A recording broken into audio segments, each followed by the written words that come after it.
Welcome to another episode of D&D Quick Tips, advice for players and dungeon masters. Today's tip is for DMs, and it details one way to start a campaign with a bang. We previously covered ending on a high to build excitement for the next session. Endings are generally more important in D&D than beginnings. Unlike a TV show, if your beginning sucks, the audience won't change channel. You're at least guaranteed that your players will stick around long enough to get their share of the pizza. But that doesn't mean we should settle for a mediocre beginning. If we measure player excitement on a chart, we see it starts off high, around the time of character creation, and then, for the average D&D campaign, it gradually dips down as the first session gets underway.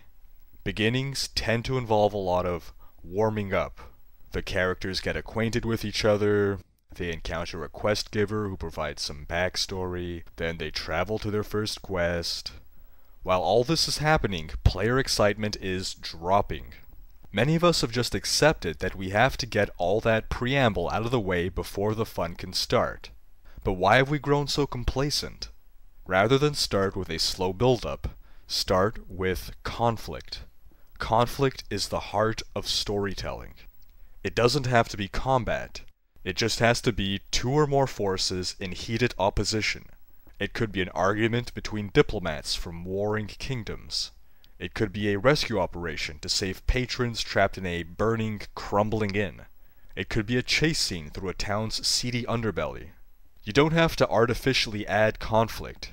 You don't have to throw in a tavern brawl that is unrelated to the plot just so that you can start the story with conflict. Examine the story you want to tell and find the conflict therein. As an example, I once ran a horror campaign based on 17th century Earth. The British government issued secret orders to dispose of lunatics from the Bethlehem Royal Hospital by shipping them to India to become slaves. Aboard the ship were British soldiers, merchant sailors, and lunatic prisoners. En route, the lunatics staged a prison break on a stormy night. Everyone got thrown into a chaotic melee while trying to keep the ship afloat, until the storm finally made the ship capsize. The survivors washed ashore in unknown lands, forced to work together as they began discovering the terrible secrets of where they'd been shipwrecked. Now, I could have started the campaign back in Europe, when the prisoners first boarded the ship and all the characters met each other. I could have started the campaign when the survivors washed ashore and started building signal fires and shelters. But I started it at the prison break, latching on to that high point of conflict early in the story. The module Keep on the Shadowfell, published by Wizards of the Coast, has many faults, but one thing it does right is start with conflict.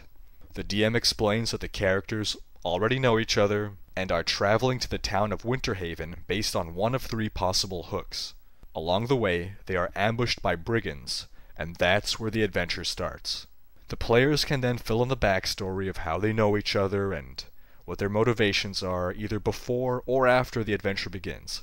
It doesn't have to happen on screen. Don't warm up. Don't ease into it. Dive into the adventure.